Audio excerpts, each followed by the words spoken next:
வணக்கம். தலைப்புச் செய்திகள் வாசிப்பது வெங்கட்.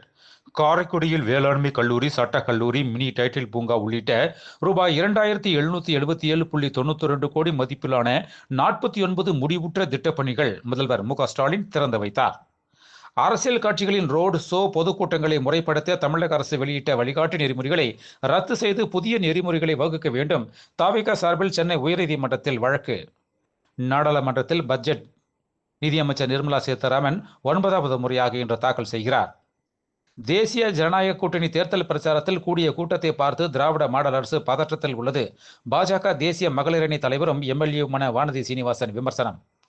எனது இலக்குகள் பற்றி அறியாமல் நான் எதையும் செய்வதில்லை. அரசியல் தான் எனது எதிர்காலம் என்று நான் முடிவு செய்துவிட்டேன். முதல் முறையாக ஆங்கில ஊடகம் ஒன்றுக்கு த.வி.க. தலைவர் விஜய் பேட்டி. அரசின் அனைத்து நலத்திட்டங்களும் கடைநிலை மக்கள் வரை சென்றடைய வேண்டும் என்பது மிகவும் உறுதியாக உள்ளோம். நாடாளுமன்ற வளாகத்தில் பிரதமர் நரேந்திர மோடி பேட்டி. கூட்டணிக்கு இன்னும் சிலர் வந்தாலும் ஏற்றுக்கொள்ள நாங்கள் தயாராக உள்ளோம். சிவகாசியில் அதிமுக முன்னாள் அமைச்சர் ராஜேந்திர பாலாஜி பேச்சு. திமுக ஆட்சியில் தினம்தோறும் போட்டோஷூட் மற்றும் நடத்தப்படுகிறது. ஓமலூரில் அதிமுக கட்சி அலுவலகத்தில் பொதுச் செயலாளர் எடப்பாடி பழனிசாமி விமர்சனம். மகாராஷ்டிராவின் முதல் பெண் துணை முதல்வராக அஜித் பவாரின் மனைவி சுனேத்ரா பவார் பதவியேற்பு. சென்னை புழல் பகுதியில் தொழில் அதிபர் குடும்பத்தினரை கட்டி போட்டு 30 பவுன் நகை, ரூபாய் 25 லட்சம் கொள்ளை கும்பல் சேர்ந்தவர்கள் அதிகாலையில் துணிகரம்.